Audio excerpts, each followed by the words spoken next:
Hello everyone, Metallian Magic here, and today I'm going to be opening this Oath of the Gatewatch Fat Pack. So, I have recovered from my cold. I had a bit of a throat and sinus illness while I was filming the Oath of the Gatewatch booster box and first draft pick analysis video. I definitely want to take a moment while I'm opening this to say that if you've watched that video and you're watching this video, I want to sort of make an amendment. I've thought a lot about that pack and discussed it with friends of mine and good players that I trust, and I think the Eldrazi Displacer is just insane. I should have picked the Displacer. I didn't quite give it enough credit, and I think Eldrazi Displacer should have been the pick.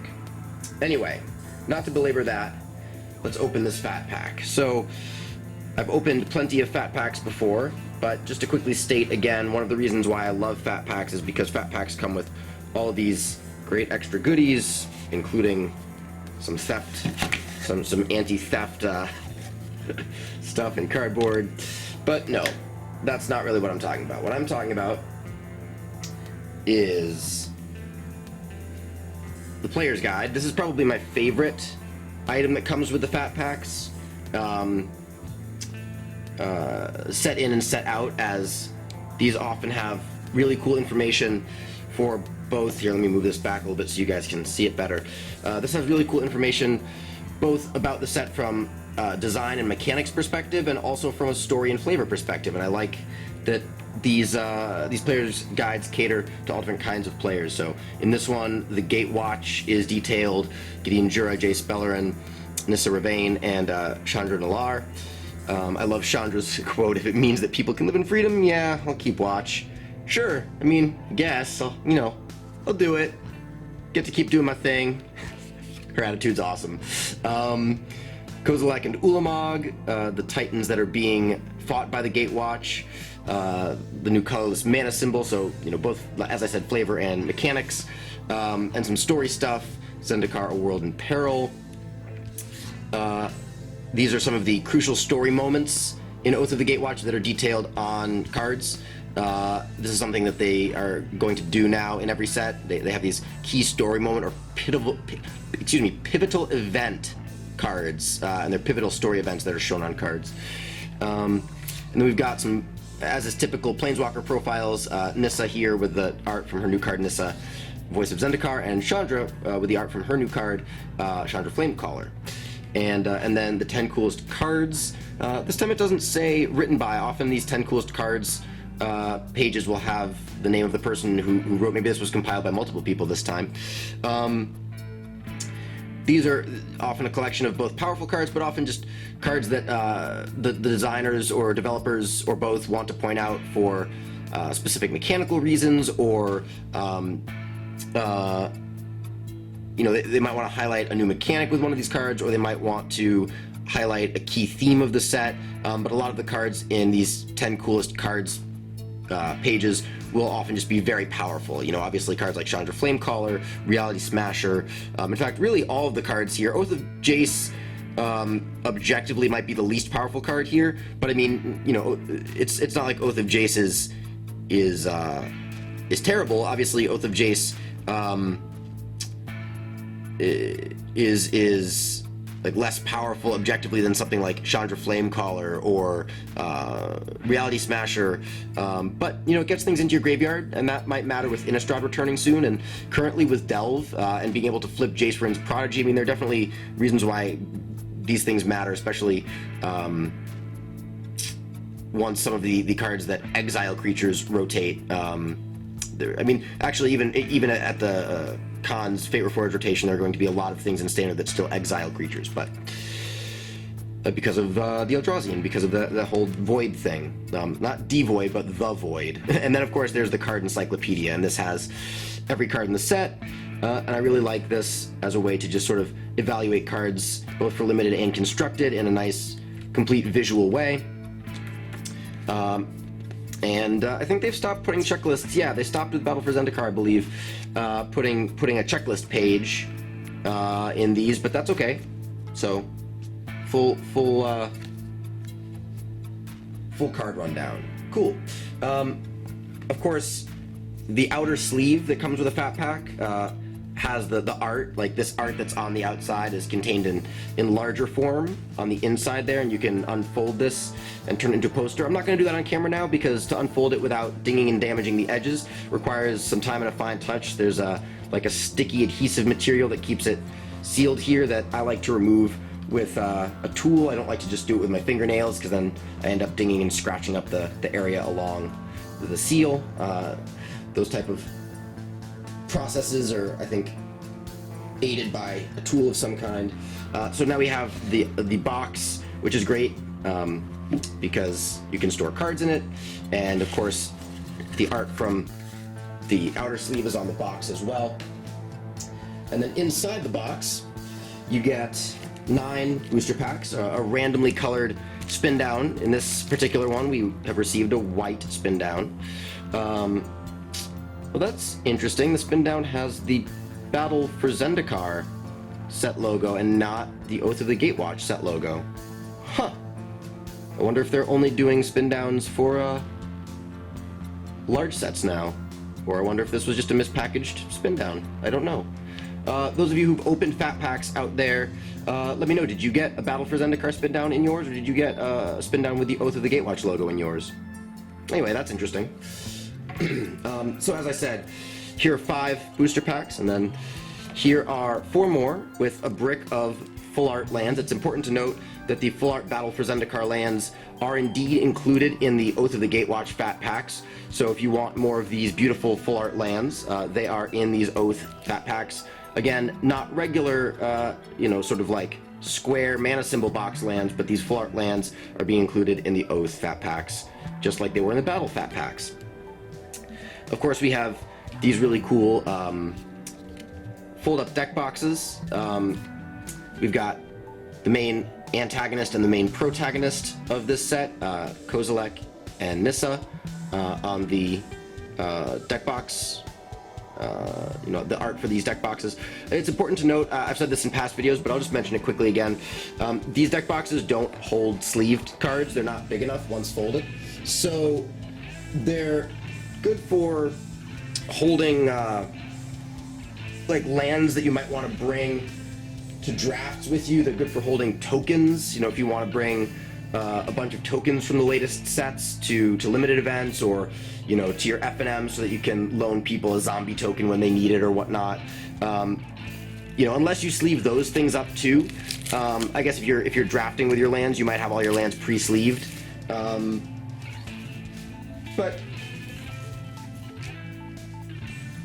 they're still cool. More as like a collector's item and for the art than anything else, as I do actually put the tokens I use for tournament play in like penny sleeves. I don't put the tokens that I use in like double sleeves or thick sleeves or whatever. Sure, some tokens are valuable, but it's not like I'm that particular about my zombie tokens or my Thopters or whatever. But so anyway, I'm gonna open these 5. Oh good, we've got all 5 Planeswalkers and a double dose of, or all 4 Planeswalkers in the Gatewatch and a double dose of Nissa to bookend these 5 packs. So I'm gonna open these up, and then we'll open up the remaining 4, and then we'll do a rare, mythic, and foil recap at the end.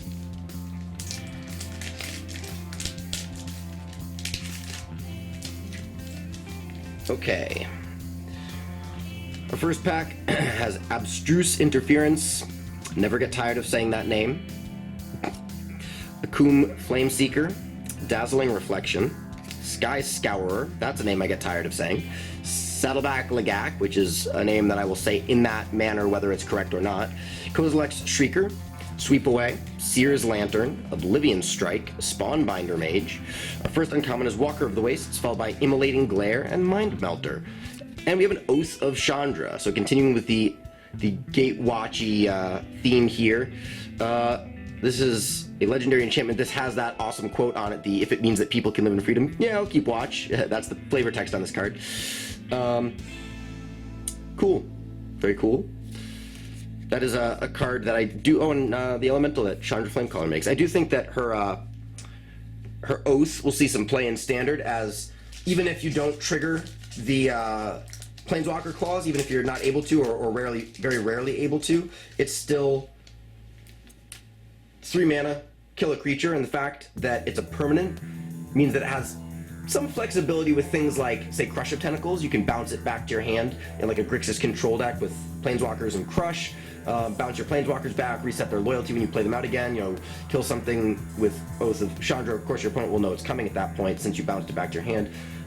It's worth noting that you can do basically the same sort of thing. I mean, by same sort, I mean reusing a burn spell with, say, Goblin Dark Dwellers with a much less setup cost. You know, just you cast like Draconic Roar early in the game, or Wild Slash, or Fiery Impulse, and then later in the game you cast a Goblin Dark Dwellers and essentially flashback. Well, it's not even flashback because it's free. Essentially, you're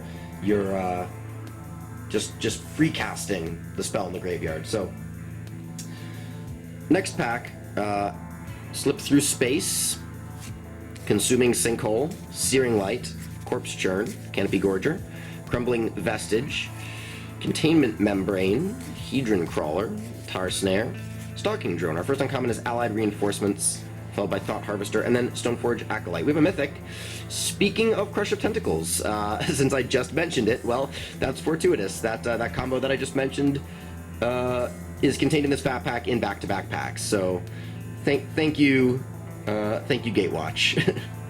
Anyway, this is a mythic. It's a sorcery. 4 blue, return all non-land permanents to their owner's hands. If Crush of Tentacles surge cost was paid, put an 8/8 blue octopus creature token onto the battlefield, and its surge cost is 3 blue, so 1 less colorless mana than the normal casting cost. So yeah, this is very cool.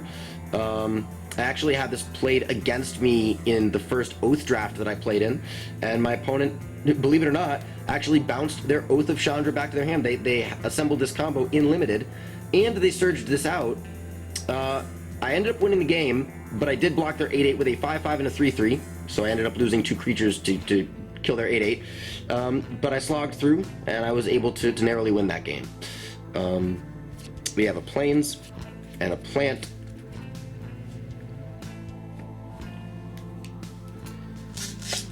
So far, so good.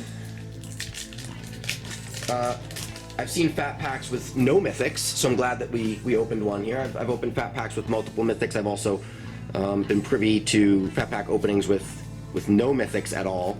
I actually just opened a fat pack with my girlfriend last night, and her fat pack was not bad at all, but she did not receive any mythic rares in it.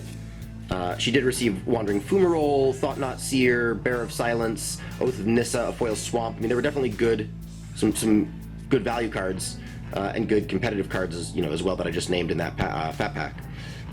Harvester Troll, Void Grafter, Tears of Valakut, and a Corrupted Crossroads.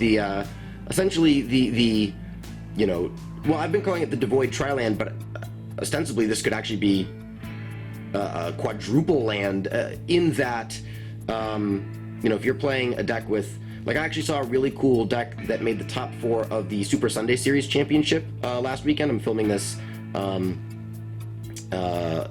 like the week after the set was released, so January 27th is the day that I'm actually filming this. And last weekend in that tournament, a deck that made the top 4 was called Esper Eldrazi Aggro, and it didn't play this card. And its mana base looked fairly solid. It played Crumbling Vestige, Seagate Wreckage, one Ruins of Oran Reef, Caves of Koilos. It had access to 10 colorless sources, and maybe because not all of it had a lot of Devoid creatures, but it also had things like Stasis Snare, Silk Wrap, Bloodsoaked Champion, Mardu Woe Reaper. So maybe this land is just too much of a liability in that deck, even though it did have, things like Thought-Knot Seer, Matter Reshaper, Bearer of Silence, Eldrazi Displacer, and Wasteland Strangler are some of the cards I'm remembering. But yeah, in a deck like that might push in the future even heavier into a Devoid theme, being able to cast your Matter Reshaper on turn 3 with this, while also on turn 4, say, being able to cast your, you know, be able to either use the second ability to get white mana to cast your Displacer, or, you know, to tap for its activated ability later in the game. That's just a powerful set of versatility abilities that this land has. It's just definitely going to, I think, see play, if not now, in the future, unless heavily devoid-based standard decks just never really come to fruition down the road once Cons and Fate rotate out. But Forest, Octopus. So this Vat Pack has been quite fortuitous in pushing a theme here, as Oath of Chandra led right into Crush of Tentacles, which led in our next pack, the one that we just opened, into the Octopus token made by Crush of Tentacles. So that's pretty cool. I will note that I have yet to open an Expedition. Ooh, that's interesting. This card was packaged upside down. That happens. I've yet to open an Expedition from Battle for Zendikar or Fate Reforged. Not Fate Reforged. Gosh, what am I saying? From Battle for Zendikar or Oath of the Gatewatch. So while I am not going to be disappointed if I don't open one, I would certainly love to open an Expedition on camera, as I've traded for one, but I have not opened one in a pack yet. Birthing Hulk is our first uncommon, followed by Tranquil Expanse, and then Ruin in their wake. We have Ruins of Oran Reef, speaking of colorless lands, and speaking of one of the lands that was played in that Esper Eldrazi aggro deck that I just referenced a few minutes ago. We have an uncommon foil. We have a foil Allied Reinforcements. Very cool. I always like, or I should say I frequently like, foils in which the characters are wearing armor in the art. So that art like this tends to pop very nicely off of a foil card. And then we have a Plains and a Zombie. All right.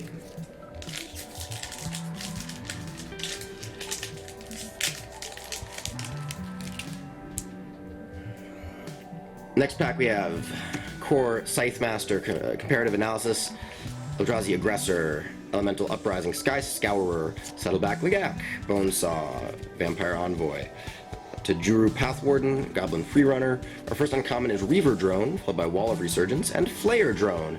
A droning pack, indeed. And we have a Munda's Vanguard, Forest, and an Eldrazi Scion. Cool, so I can't complain thus far, but we do have 4 more packs to go here. Let me open this plastic wrap up. So I think Oath of the Gatewatch is a very cool set. I like Oath of the Gatewatch in a lot of ways more than I liked Battle for Zendikar. I'd be really curious to hear what you guys out there think of Oath of the Gatewatch from any perspective, so don't hesitate to leave your opinions in the comments below. You know, whether it's regarding the set from a limited perspective, from a constructed perspective, from a story perspective.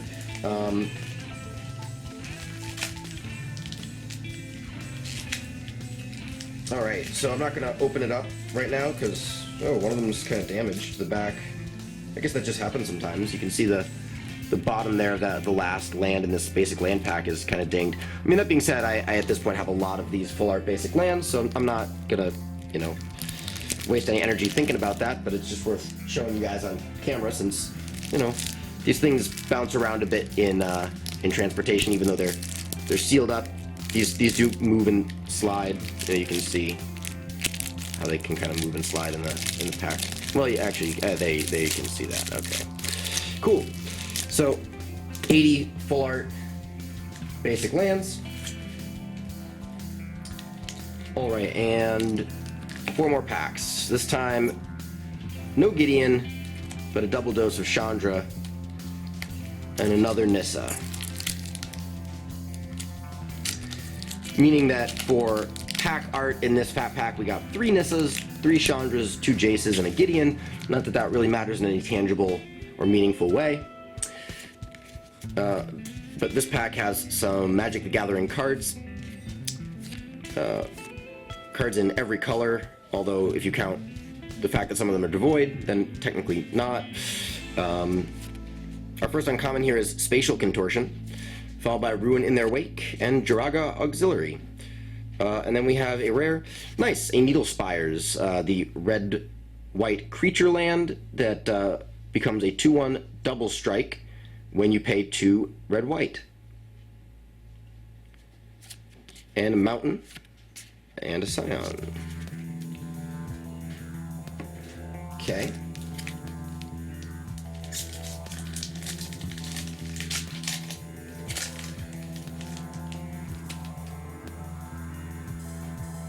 Ancient Carb. Yes, I said that intentionally. Moving right along with this pack, our first uncommon is a Submerged Boneyard, followed by Void Shatter and Thought Harvester. Nice. Well, this is a very blue-black pack for the uncommons here. Blue-black land, 2 blue cards, rare black card, all devoid. Very interesting. So this is actually a card that is already seeing play in a couple of different decks, Black Eldrazi aggro and that Esper Eldrazi aggro deck that I talked about. I've heard people talking about putting this in the 2-drop slot in sort of an Obzon deck that's more focused on colorless mana than the recent pre-Oath builds. You know, a deck that might include things like Eldrazi Displacer to blink Siege Rhino and this guy Bearer of Silence.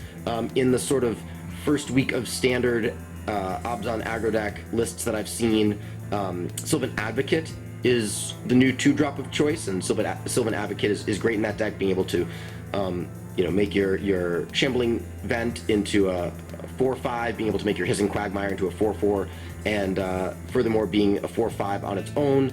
And of course there are ways to put counters on creatures in that deck, like on Offense of the Foremost and Obzon Charm and Dramoka's Command. And so your Sylvan Advocate could potentially be a 5/6 or a 6/7 later in the game, and it's a very powerful card. But this is a very powerful aggressive card. And if you're keeping pressure on your opponent and out-tempoing them, removing their creatures, removing a creature or 2 early on, casting this on turn 4 and paying the sort of, kicker, essentially, might just nab their only creature. They might only have 1 creature on the battlefield. Obviously not necessarily great against decks that are trying to flood the board with things like Dragon Fodder and Hordeling Outburst, but a very cool card that I really like. We have Cups Island and a Zombie. 2 more packs. All right. So this has been a solid fat pack thus far. Wouldn't mind a second one, but I mean, who would? I mean, I guess I would mind like a General Tazri. Not that the card is bad. I just don't. I mean, if I'm gonna open a mythic in a pack, General Tazri is currently $1 and not really the mythic that I want to open. Another Spatial Contortion, second one in the fat pack. Another one of these Jiraga dudes, or groups of dudes. Immobilizer Eldrazi, a card that I think is going to be better in limited than I first realized, because a lot of the creatures in this set do have greater toughness than power, at least at the common and uncommon level. And Red seems like it really wants to be aggressive and limited in this set, as is often the case with Red. But we have an Overwhelming Denial as our rare, Plains, and an Eldrazi Scion. So in this fat pack thus far, we've opened 1 mythic and 1 foil. It was an uncommon Allied Reinforcements foil. Will this last pack have something spicy and undeniably overwhelming? Let's find out. There are some commons. And Make a Stand is our first uncommon, followed by Essence Depleter and Wall of Resurgence. We have Eily, Eternal Pilgrim. Very cool card. Oh, she was also in the Esper aggro deck that I was talking about throughout this filming. The player who piloted that deck played 3 copies of Aili Eternal Pilgrim in that deck, a Forest, and a Knight Ally. So I'm going to take a quick break here. I'm going to sort out the rares, mythic, and foil, and then do a quick recap of those. Alright, so I'm back with the foil, mythic, and rare recap. We got 1 foil in this fat pack, uncommon allied reinforcements. We got 1 mythic in this fat pack, Crush of Tentacles. And the rares are Munda's Vanguard, Overwhelming Denial, Bearer of Silence, Oath of Chandra, Aili Eternal Pilgrim, Corrupted Crossroads, Needle Spires, and Ruins of Oran Reef. So, all in all, this was, numbers-wise, a pretty typical fat pack. 1 foil, often you'll get 2, maybe even 3, but 1 foil, 1 mythic is pretty average. I'm not unhappy with the cards that I received in this fat pack. And of course, I often say this in these videos, but I really like fat packs regardless of what I open, just because of all the cool things that come with the fat pack. I like using the box to store cards. I like the art on these little fold-up deck boxes, even though I wish they were large enough to fit sleeved cards. I like the fact that they put full art lands in the Oath fat packs. They put full art lands in the battle ones. They didn't necessarily, I guess they kind of, well, no, I mean, there are like copies of lands with these artworks in non-full art form in the Battle for Zendikar intro packs. So, anyway, and of course, the player's guide, the book, and the poster. So, yeah, fat packs. I think I almost like opening them. I mean, booster boxes obviously are fun because there are so many packs in a box, but fat packs are a lot of fun because I like using all of these cool, items. Even though I am a player who enjoys competitive play, I also enjoy art and collectibles and just the various items that comprise the fat pack experience. Could be the name for a band. It shouldn't be. No, it shouldn't. Anyway, I will leave you guys with that. I'm going to be, hopefully, filming some videos pertaining to Oath of the Gatewatch Limited. Maybe do a sealed deck build with 4 Oath packs and 2 battle packs in the near future. But until my next video, please enjoy this fat pack opening. And this is Italian Magic signing out.